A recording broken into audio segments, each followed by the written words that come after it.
Buenos días, mis hermanos, ¿cómo están? Hoy tengo un tema bastante complejo, que vamos a hablar de un apóstol. Y ese apóstol es, vamos a mirarla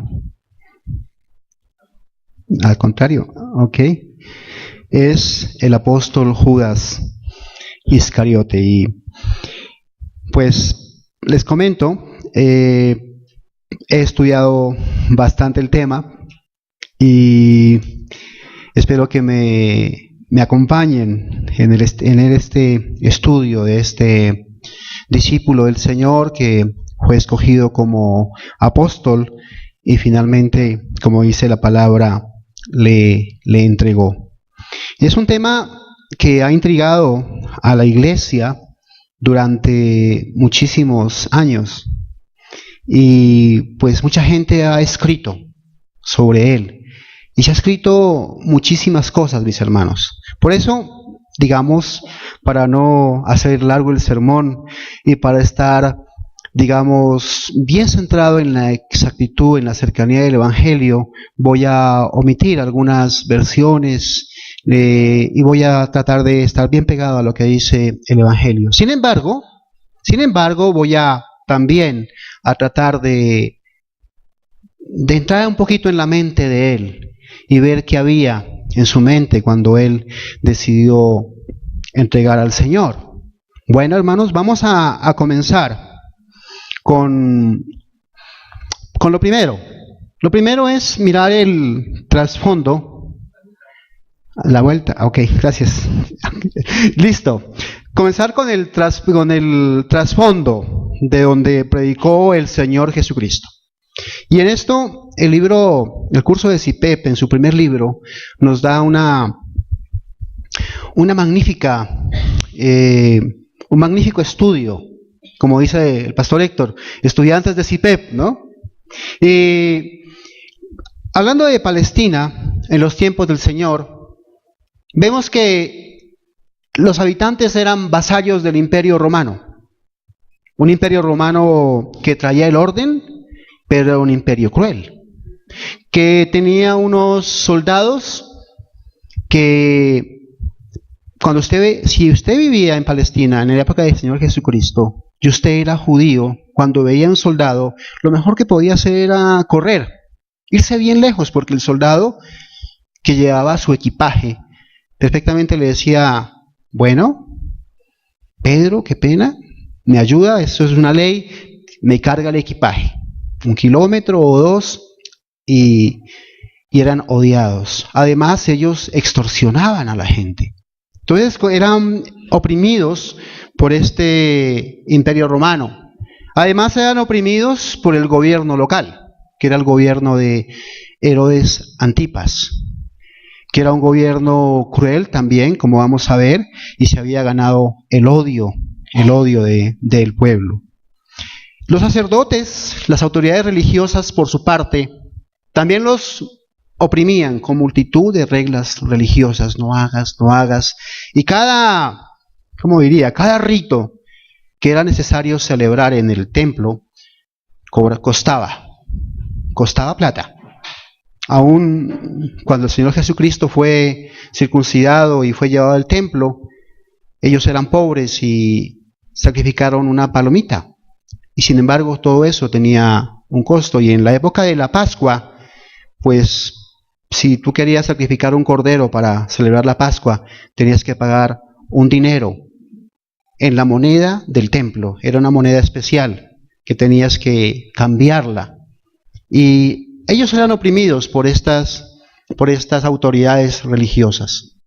No había seguridad social, había muchísimos enfermos.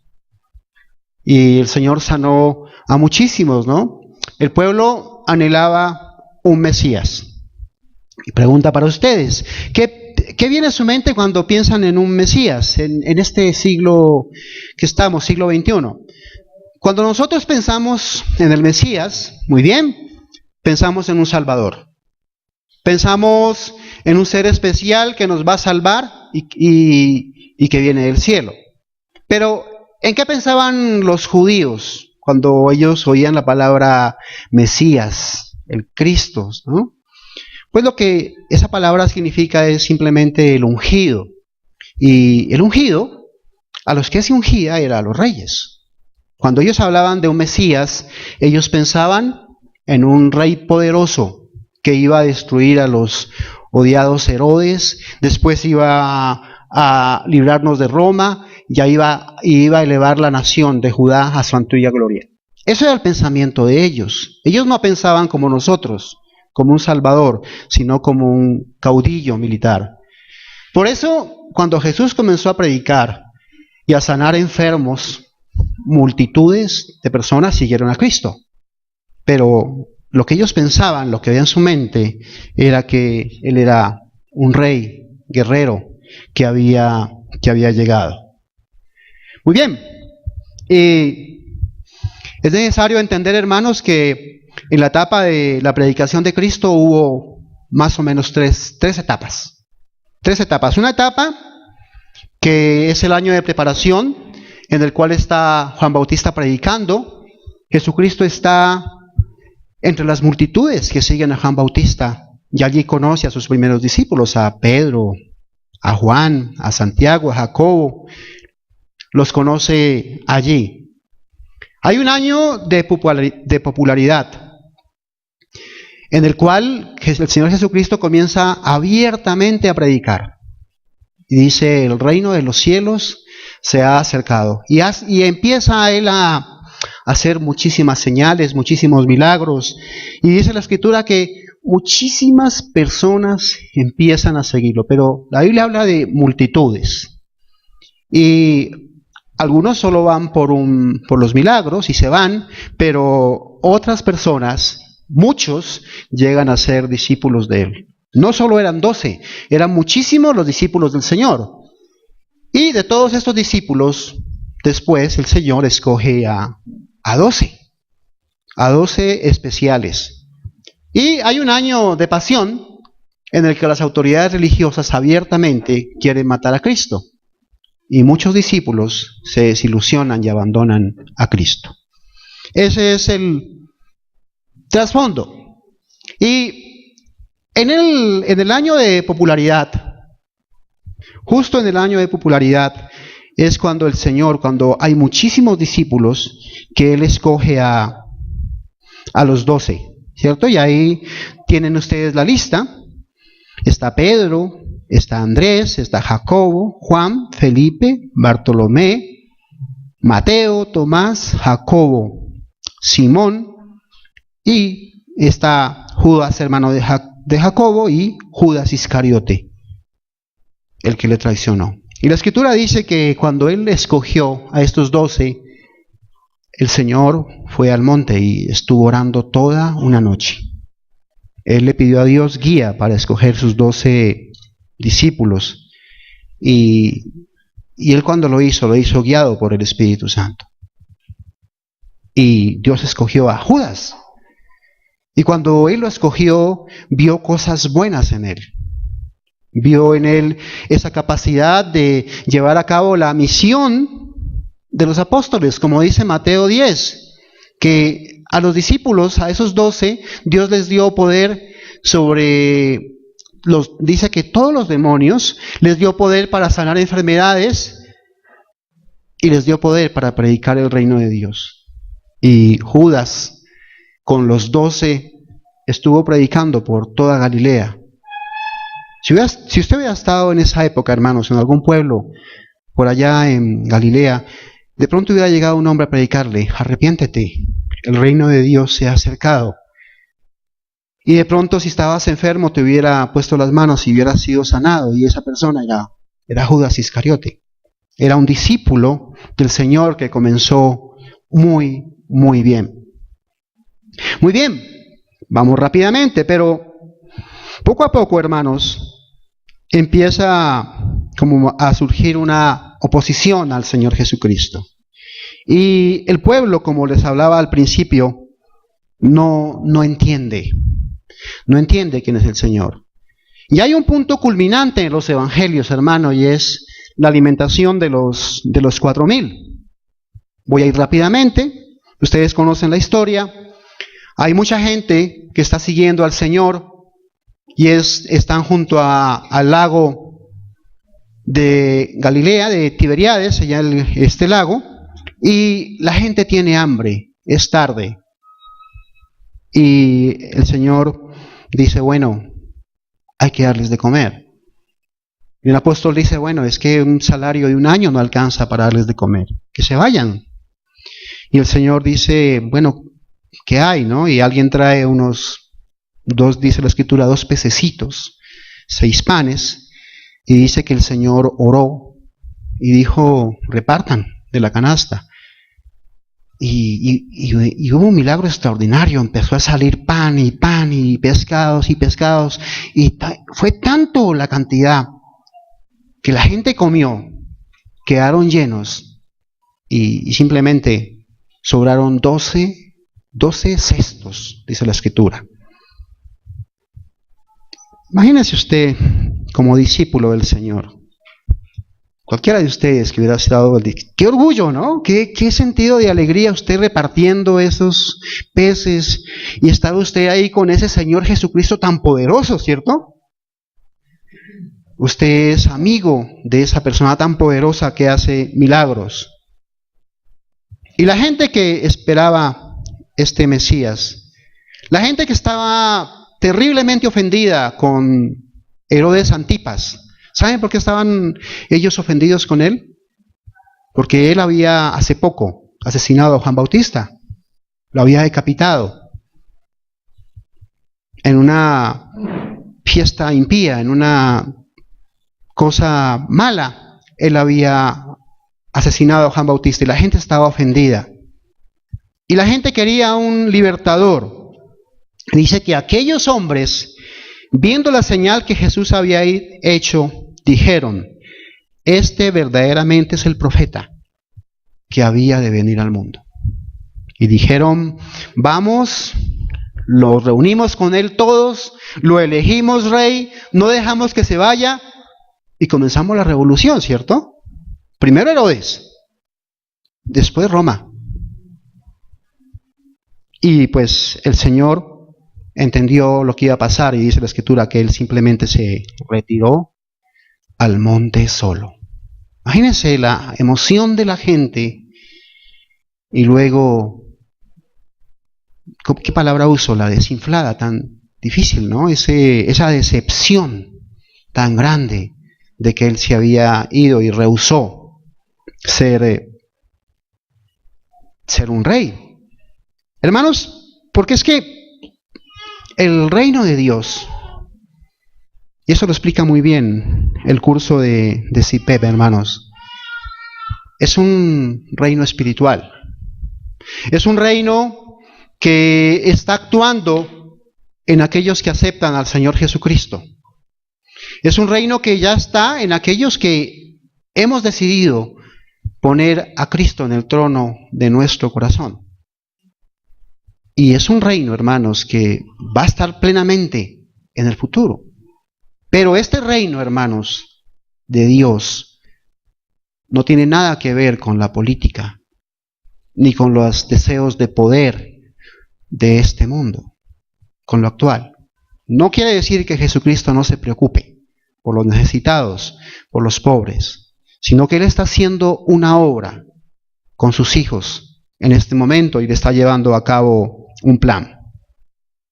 Muy bien, ¿qué ocurrió? Siguiendo con nuestra historia. Juan 6 nos narra en un largo capítulo que hubo una controversia entre los hombres que él había alimentado y él. Y lo que ellos le pedían al Señor, porque lo fueron a buscar, básicamente era, si quieres que creemos en ti, haz lo mismo que hizo Moisés. Aliméntanos siempre. Moisés lo hizo durante 40 años, pues tú también haz lo mismo. Y el Señor se esfuerza en explicarles que no busquen el pan. Dice él que simplemente lo comen y luego van a morir. Él dice, crean en mí, yo soy el pan del cielo, el que crea en mí tiene vida eterna. Yo soy ese verdadero pan. Y dice él algo, ese pan es mi cuerpo que voy a dar por la vida del mundo. ¿Y qué pasa con esto, hermanos? Resulta que el pueblo no le entendió, no le gustó.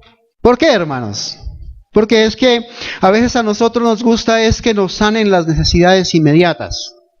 Comer, beber, ¿sí?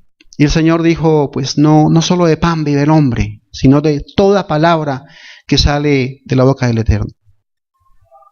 ¿No nos ha pasado a nosotros que a veces criticamos a Dios de las injusticias del mundo y por todo lo que nos pasa? El pueblo se sintió decepcionado del Señor Jesucristo. Él no quería ser rey, Él no los iba a alimentar por siempre, Él no se iba a tomar el poder. ¡Qué desilusión, mis hermanos! Y el caso es que hubo una crisis. En Juan 6 el Señor les preguntó a sus discípulos, ¿ustedes también quieren irse? Porque muchos se fueron de los discípulos. Dijeron, nosotros no podemos soportar esta palabra, esto es inaguantable, hasta luego. ¿Sí? Y el Señor, dice la Escritura en Juan, que Él conocía los corazones de ellos. Y es aquí en este Juan 6, en el versículo 70, que el Señor dice algo. ¿No os he escogido yo a vosotros los 12 y uno de vosotros es el diablo? ¿O es diablo? Simplemente diablo podríamos decir que se puede traducir como adversario. Una persona que está, un ser que está en contra de mí, que quiere destruirme. Y miren cómo es interesante, ¿no? Hablaba de Judas Iscariote, hijo de Simón, porque este era el que le iba a entregar y era uno de los 12. Y es interesante, hermanos, porque resulta que cuando el Señor Jesucristo les preguntó a ellos, ¿ustedes también me van a dejar? Pedro dijo, Señor, ¿a quién iremos? Tú tienes palabras de vida eterna.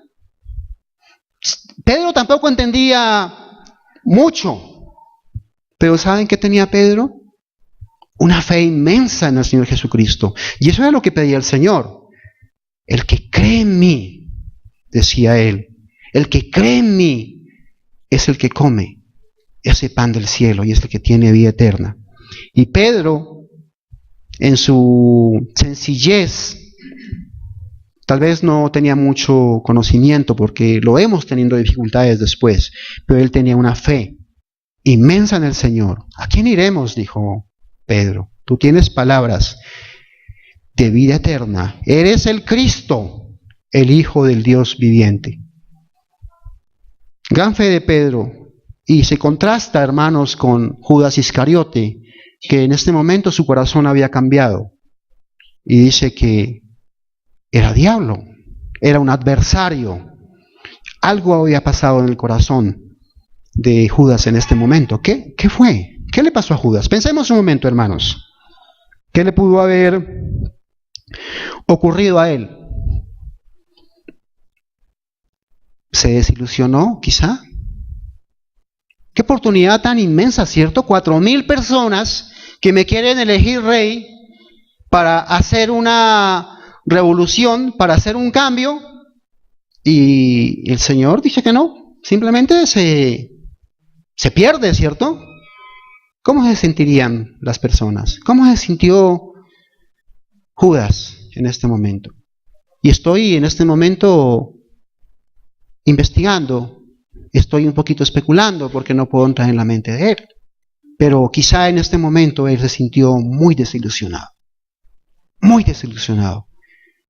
porque él estaba orgulloso repartiendo ese pan y estaba orgulloso escuchando la gente que hablaba de su maestro.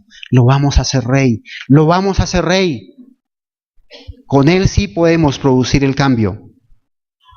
y él se negó. Y quizá, hermanos, desde ese momento, Judas no vio al Señor igual. Aunque lo vio hacer milagros, aunque lo vio caminar sobre el mar, aunque lo vio resucitar a Lázaro, aunque vio que él hizo muchas señales, ya no lo miró igual. Quizá en su corazón, como dicen las personas, ¿no? A veces mi esposa me dice, Cristóbal, hágase bien lejos que lo veo chiquito, ¿no? Lo veo pequeñito, ¿no? Cuando ella está furiosa conmigo porque me he portado mal, ¿sí? Yo tengo la culpa. Ella me ve pequeñito y de verdad que tengo que esperar que salga el sol, ¿cierto? De nuevo, para acercarme a ella. Y yo soy grande, ¿sí me explico? Yo soy de tamaño mediano y soy más grande que mi esposa, pero a veces ella me ve pequeñito. Menos mal que es solo un tiempo. Pero algo haya pasado hablando de Judas en el corazón de él y nunca vio al Señor de la misma manera. Seguimos adelante con esta historia, hermanos, y vamos hacia un año después. Ha transcurrido un año y estamos 6 días antes de la crucifixión.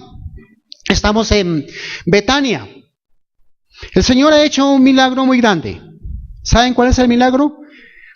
Estudiantes de CIPEP, como dice el pastor, y uno se esconde por allá porque no sabe que él está preguntando y uno como que se le ha olvidado, ¿cierto? Estudiantes de CIPEP, ¿qué ha pasado en Betania 6 días antes? El Señor ha resucitado a Lázaro después de 3 días, ¿cierto? Y hay una persona que está sumamente agradecida con él y es María. Yo les pregunto, hermanos, ustedes que tienen familiares enfermos, si aparece alguien que sana a su familiar que está enfermo, ¿usted no le daría un don? ¿No pagaría lo que sea por sanar a su ser querido?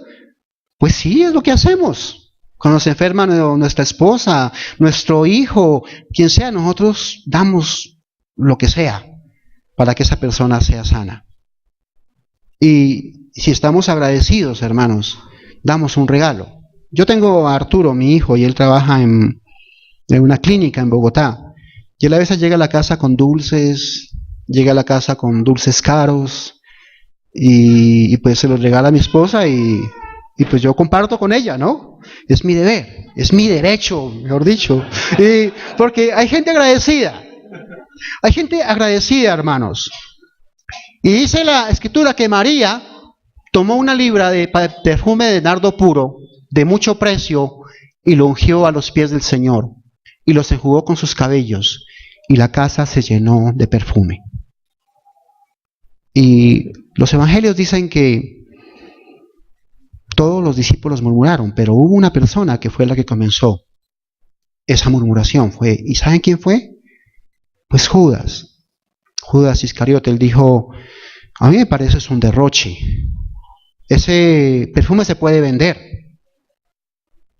Eso es mucho dinero y se puede dar a los pobres. Yo no entiendo por qué el Señor deja que se lo echen en los pies cuando eso se puede usar para alimentar a muchos, ¿cierto? ¿No les trae eso como un recuerdo de la alimentación de los 4,000? ¿Estaría pensando en eso quizá? No sé, hermanos. El caso es que el Señor tuvo mucho respeto por él y el Señor le dijo a él, déjala, que para el día de mi sepultura ha guardado esto, ¿no? Ha guardado ese perfume tan caro, que valía, hermanos, un platal. Dicen que más o menos un año de sueldo, ¿no? Eso es mucho dinero.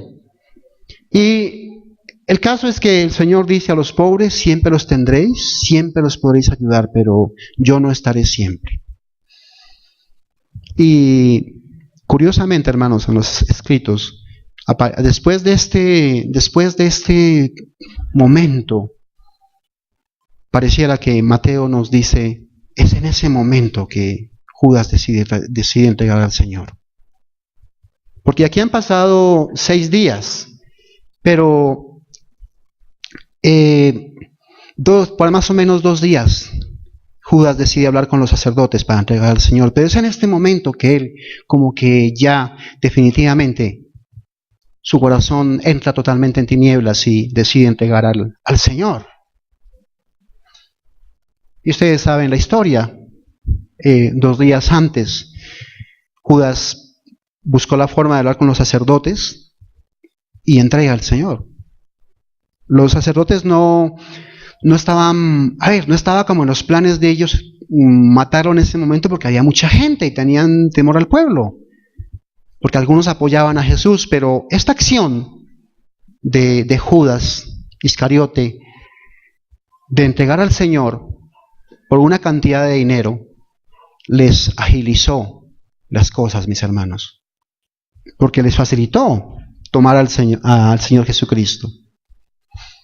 ¿Cuál era, pensando en esto, en la actitud del Señor Jesucristo con Judas? ¿Lo regañó? ¿Lo insultó? ¿Le dijo tal por cual, por qué lo haces? No hay en la Escritura que el Señor lo haya tratado, no hay registros de que él lo haya tratado mal. La actitud del Señor con Judas fue siempre de amor con él. Eso sí, Juan nos narra que al Señor Jesucristo le dolió esa traición, que le dolía en el alma, así como también le dolía el hecho de que Pedro lo iba a negar, de que sus discípulos lo iban a abandonar. También le dolió la traición de Judas. Le lavó los pies, dice Juan. Le dio un pedazo de pan mojado, que es símbolo de amistad, hermanos. Cuando uno come con alguien es porque uno es amigo. El pastor dice, no hay una verdadera reunión sin comida, ¿cierto? Y cuando comemos con alguien es porque hay una relación.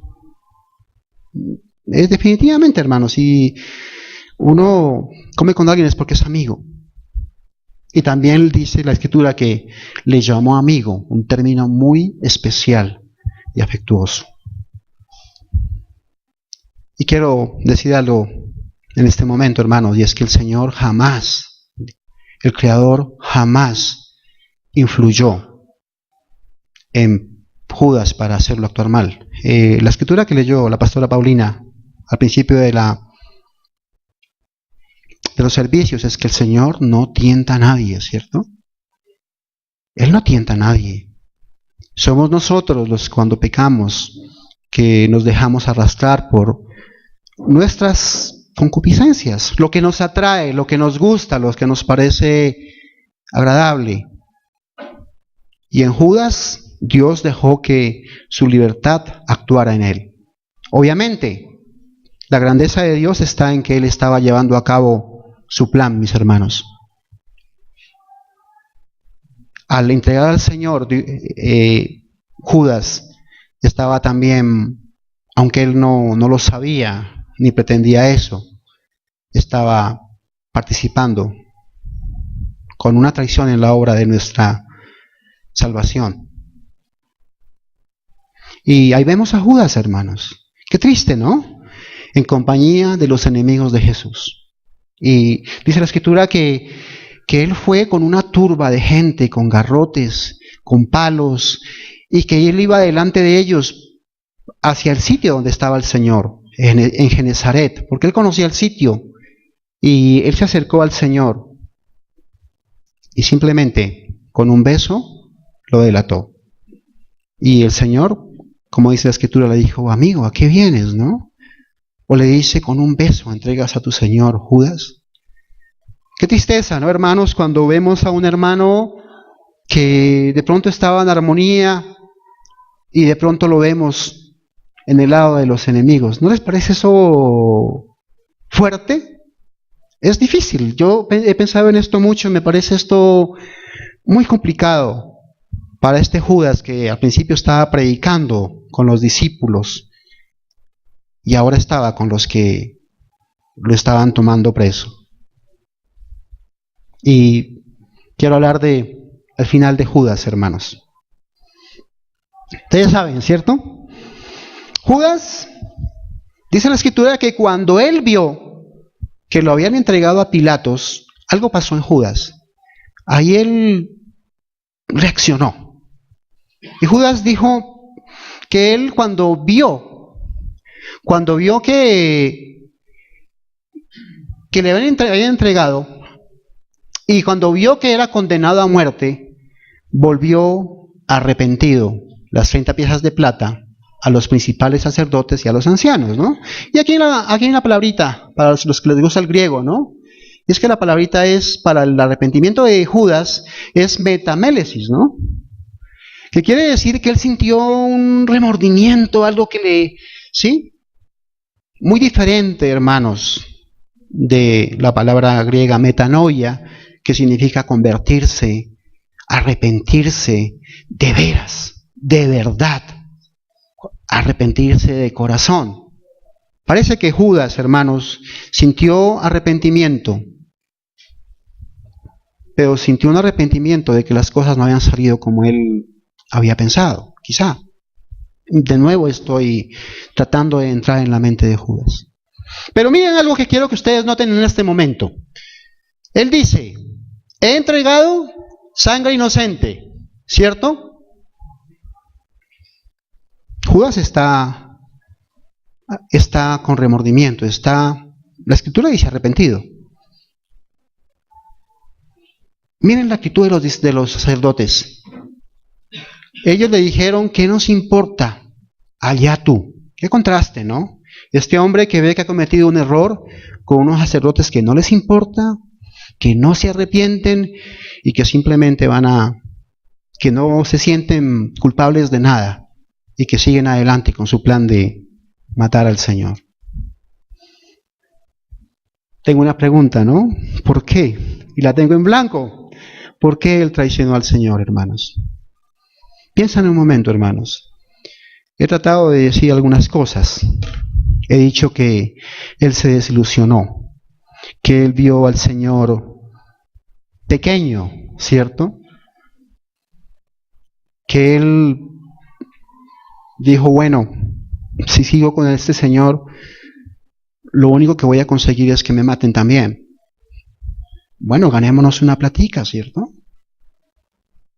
Es una versión de que él simplemente amaba el dinero. Es una posibilidad, hermanos.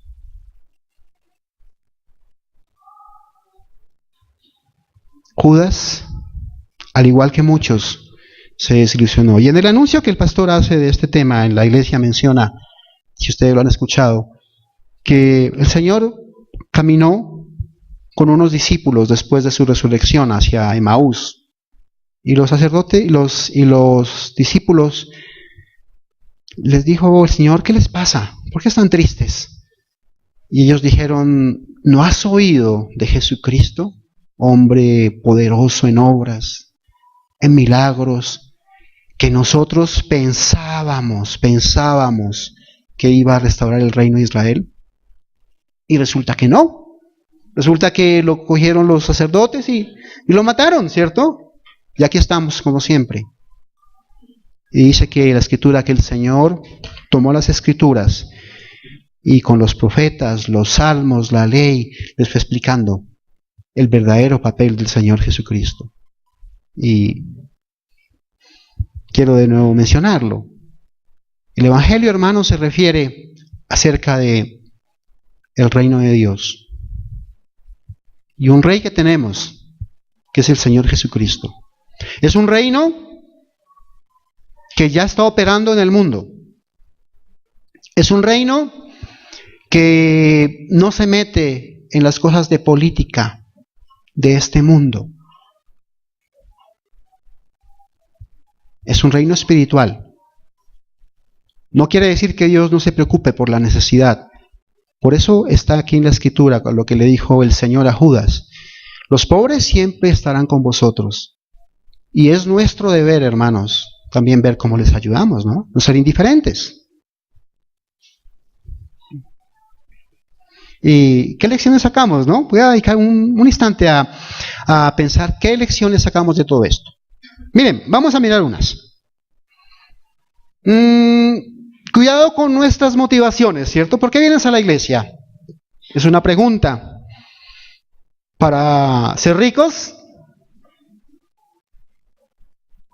Bueno, a veces hemos ido a iglesias por eso, ¿no? Porque queremos destapar milagros, nos dicen, y allá vamos con ese deseo. Nos ha pasado a veces.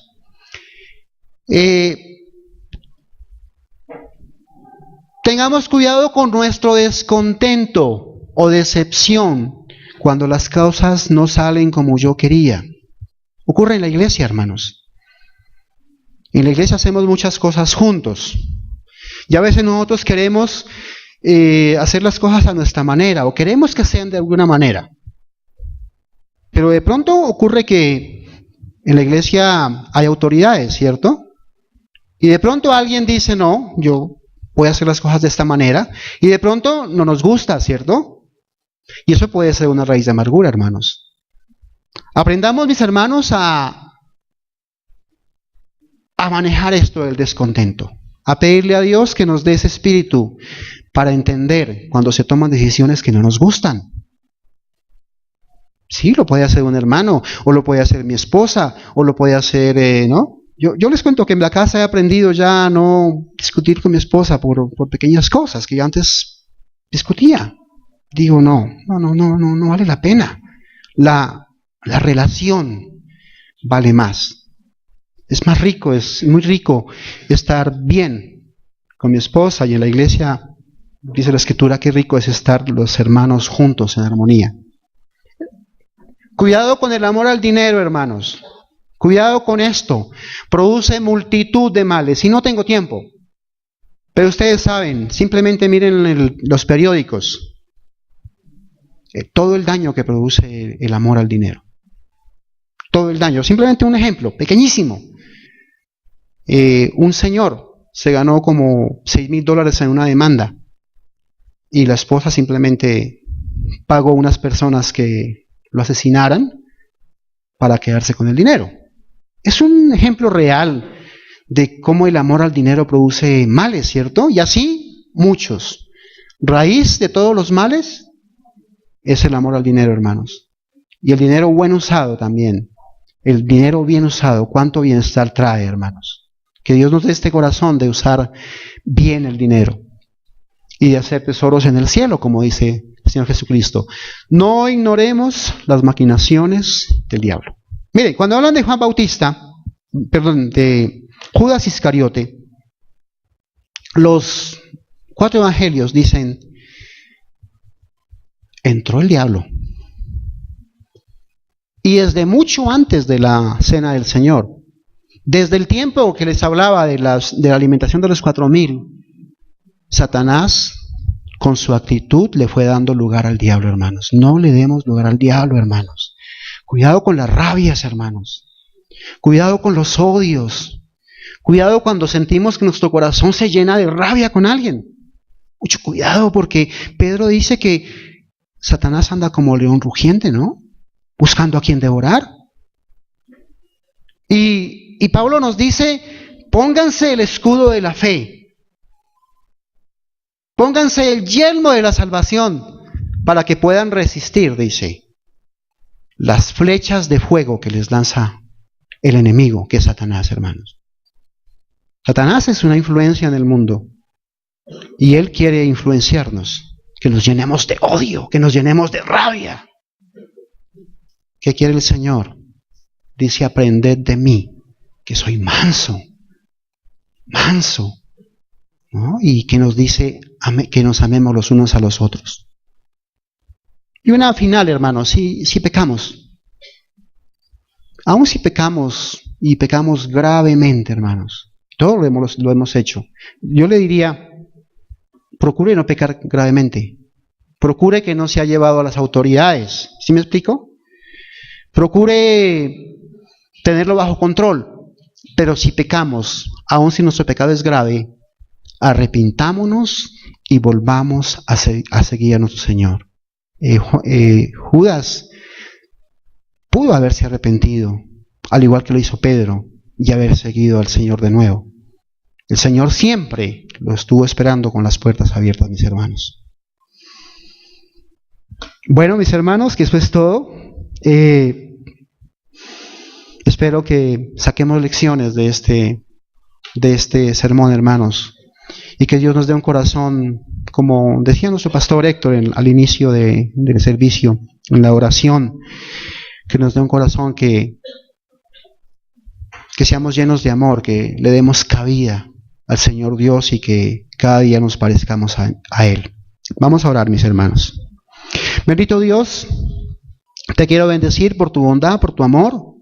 Gracias por mis hermanos, Señor. Gracias por ellos, Señor, por haberlos traído a todos, Señor, a mis hermanos, a mis hermanas, por la atención que ellos han puesto, Señor, por el esfuerzo que ellos han hecho en este tema un poquito complicado, Señor. Pero, Señor, ayúdanos. Protege a mis hermanos, Señor, de las acechanzas del maligno, Señor.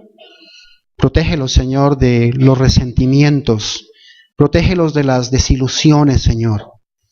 Protégelos, Señor, de las decisiones extremas. Que ningún hermano aquí diga, estoy tan aburrido, tan decepcionado que quiero quitarme la vida, Señor. Que ninguno de ellos, Señor, se sienta tan mal que diga, hasta aquí llegué.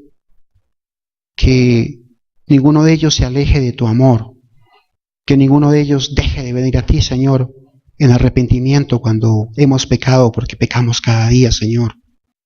Que nos des un corazón de amor, de ternura con aquellos que pecan y nos ofenden, Señor. Que seamos como tú, Padre Santo. Que seamos como tú, gran Dios poderoso. Bendito seas, Padre amoroso, en nombre de Señor Jesucristo. Amén.